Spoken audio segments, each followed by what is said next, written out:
Welcome back. You are listening to the home of forbidden romances. Prepare yourself, because tonight's story will leave you breathless.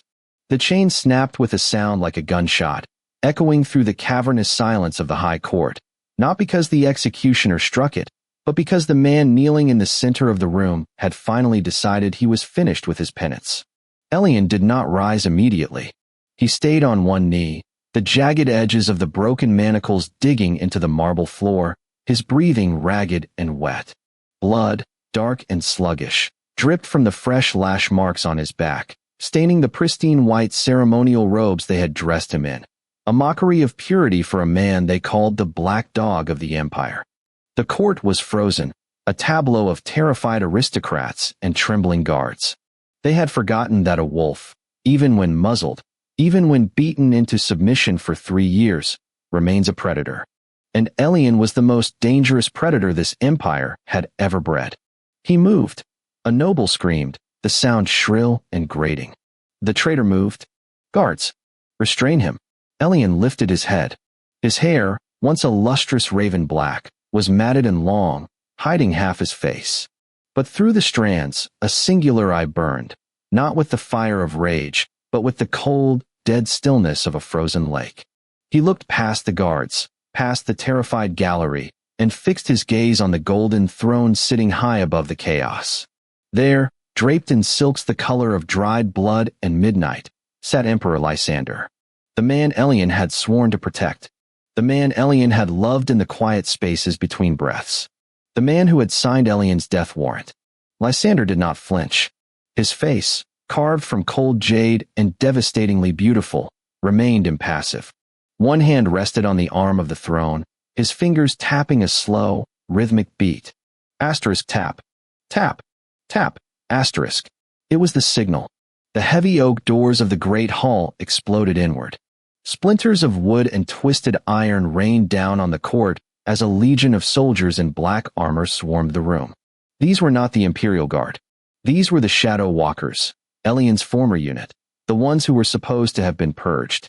They moved like smoke, silencing the guards with brutal efficiency. Amidst the screaming and the clash of steel, Elian stood up. His legs shook, the muscles atrophied from months in the dark cells, but he forced them to hold his weight. He did not look at the battle. He walked toward the throne. Every step was agony. The scars on his back screamed. The poison that had been drip-fed to him for weeks burned in his veins. But the pain was grounding. It was real. Unlike the lies that had brought him here. He reached the base of the dais. The stairs seemed to stretch endlessly upward. Stop him, the Grand Vizier shrieked, cowering behind the throne. Your Majesty, kill him. He's come to finish the assassination. Lysander stood.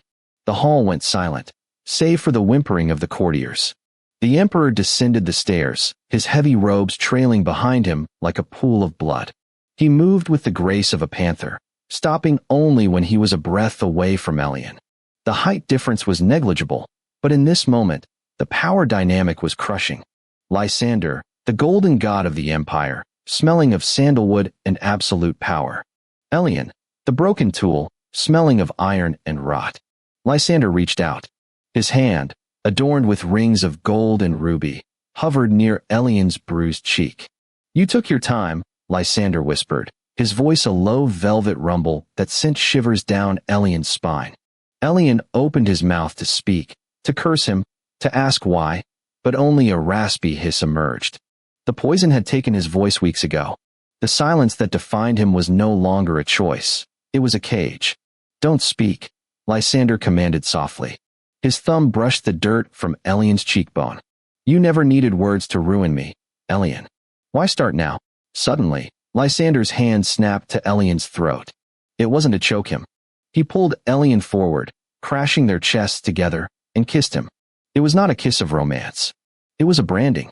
It was violent, desperate, and tasted of metallic blood and 3 years of starving hunger. The court gasped collectively, the sound rippling through the room, but Lysander didn't care. He devoured Elian's mouth, claiming him in front of the very people who had demanded his execution. When Lysander pulled back, his eyes were blown wide, dark with an obsession that bordered on madness. Kill them all, Lysander ordered, his voice ringing clear over the stunned silence. Leave only the vizier. Elian's eyes widened. He grabbed Lysander's wrist, shaking his head. Asterisk no. This is madness. You will start a civil war. Asterisk. Lysander smiled, a terrifying, sharp expression. Let it burn, Elian. I would burn 1,000 empires just to see you standing at my side again. Now, let's go home. The imperial chambers were a sanctuary of silence compared to the carnage below. The heavy velvet curtains were drawn, blocking out the smoke rising from the city. The room smelled of lavender and steam. Elian sat on the edge of the massive four-poster bed, the sheets silk against his rough, scarred skin. He had been stripped of the rags, washed by silent servants who trembled as they touched him, and now he sat in a loose robe of white silk, waiting. The door clicked open. Lysander entered, having shed his heavy ceremonial armor. He wore only a thin black shirt and trousers, his silver hair loose around his shoulders. He carried a small, intricate box of mahogany. He knelt before Elian. For an emperor to kneel before a disgraced guard was treason in itself. But in this room, there were no titles. There was only the hunter and the one who had allowed himself to be caught. Let me see, Lysander said, his voice surprisingly gentle. Elian hesitated, then let the robe slide off his shoulders. The air hit his back, and he flinched. The skin was a ruin of old scars layered with fresh, weeping wounds from the whip. He heard Lysander take a sharp, ragged breath. I will kill the jailer slowly, Lysander murmured, the words vibrating with a dark promise. I will make it last for days. Elian turned, gripping Lysander's shoulder. His grip was weak, his fingers trembling. He caught Lysander's gaze and tapped his own throat, then pointed to the door. Why? The question hung in the air, heavy and accusing. Asterisk, why did you let them take me? Why did you let them break me? Asterisk. Lysander looked down, opening the mahogany box. Inside sat a jar of clear, shimmering salve and a small vial of blue liquid. Because I was weak, Lysander admitted, dipping his fingers into the salve. He moved behind Elian, applying the cool ointment to the raw skin. Elian hissed, his back arching instinctively. Shoo. I know it hurts. The vizier controlled the supply of the azure lily, Lysander explained, his voice flat, detached, as he worked the medicine into the weeping wounds. The poison in your blood. The one that stole your voice. He gave it to you the night of the coronation. If I had moved against him, if I had shown favor to you, he would have withheld the antidote. You would have died in agony within a week. Elian froze. The poison. The sudden loss of his voice 3 years ago. He had thought it was a stress reaction or a curse. He hadn't known it was biological. I had to make them believe I hated you, Lysander continued, his hands moving lower, soothing the bruises on Elian's ribs. I had to let them arrest you. I had to sign the warrant. Every day you were in that cell, I sat on that throne and smiled at the men torturing you, while I counted the seconds until my spies could locate the source of the antidote. Lysander rested his forehead against Elian's uninjured shoulder blade. Elian could feel the wetness of tears against his skin. The emperor was weeping. I have the antidote now, Lysander whispered. But I fear I have broken the only thing that ever mattered to me. Elian sat motionless. The logic was sound. It was the kind of ruthless, Machiavellian strategy Elian himself had taught Lysander when he was just a prince. Sacrifice the pawn to save the king. But Elian wasn't just a pawn. He was the heart. And Lysander had cut out his own heart to keep it beating. Elian turned slowly. He took the vial of blue liquid from the box. He looked at it, the cure for his silence. Then, he looked at Lysander. The emperor looked shattered. The arrogance was gone. He looked like a boy who had broken his favorite toy and didn't know how to fix it. Elian uncorked the vial and drank it in one swallow. It tasted of bitterness and mint. He coughed, the sensation burning his throat. He waited. He tried to make a sound. A rasp. A croak. Elian forced the sound out. It felt like swallowing glass. Lysander's head snapped up. Hope, raw and agonizing, flooded his face. Lysander, Elian rasped. His voice was ruined, deep and gravelly, a shadow of what it once was. But it was there. Lysander let out a sob and buried his face in Elian's lap, wrapping his arms around Elian's waist, clinging to him like a drowning man. I hate you, Elian whispered, his hand coming up to tangle in Lysander's silver hair. He pulled the Emperor's head back, forcing him to look up. I know, Lysander breathed, leaning into the touch. I know. You are cruel, Elian rasped. Yes. You are a tyrant. For you. Only for you. Elian looked down at the man who held the world in his hands, yet knelt on the floor for a disgraced soldier. The anger was there, burning hot and bright. But beneath it was the undeniable, quiet truth that had bound them since childhood. They were two halves of a broken blade. Useless apart. Deadly together. You have to earn it back, Elian said, his voice gaining a fraction of strength. Every scar on my back. You owe me a life for each one. Lysander's eyes darkened, the predator returning. He rose to his knees, bringing his face level with Elian's. I will give you the world, my shadow, Lysander vowed. I will burn it to ash and let you rule over the cinders. He kissed Elian again, slower this time. Gentle. A plea for forgiveness and a promise of eternal devotion. Elian didn't push him away. He opened his mouth, allowing the intrusion, tasting the salt of Lysander's tears and the sweetness of his own return. Suddenly, the door burst open again.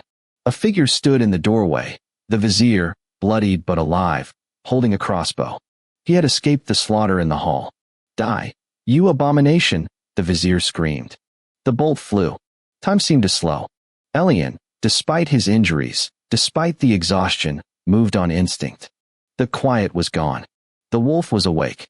He shoved Lysander backward onto the bed and threw his own body in the path of the bolt. Thwack! The sound was sickeningly wet. Lysander screamed, a sound that tore his throat apart.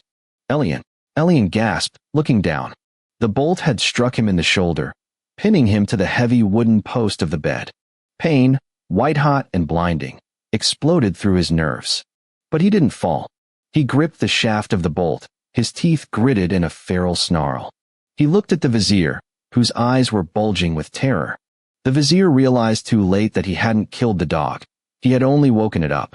Lysander scrambled off the bed, his face twisting into a mask of pure, unadulterated demonism. He didn't look at Elian. He looked at the vizier. You touched him, Lysander said. His voice wasn't human. You touched what is mine. The Emperor moved. He didn't use a weapon. He used his hands. What followed was not a fight. It was an execution. It was messy, primal, and horrifying. When it was over, Lysander stood over the broken form of the vizier, his hands coated in crimson. He turned back to Elian. The rage vanished instantly, replaced by panicked terror. He rushed to the bed, his bloody hands hovering, afraid to touch. Elian, stay with me. Medics. I need medics. Lysander roared toward the hallway. Elian slumped against the bedpost, sweat beading on his forehead. He reached out with his good hand, grabbing Lysander's blood-stained shirt, pulling him close. Quiet, Elian rasped. Lysander froze. What? Too loud. Elian whispered, a faint, pained smirk touching his lips. You are always too loud. Lysander let out a shaky, hysterical laugh. He pressed his forehead against Elian's, uncaring of the blood transferring between them. Stay with me, and I'll never speak again, Lysander begged. I'll be silent. I'll be your shadow. Just live. Elian closed his eyes. The pain was fading into a dull throb.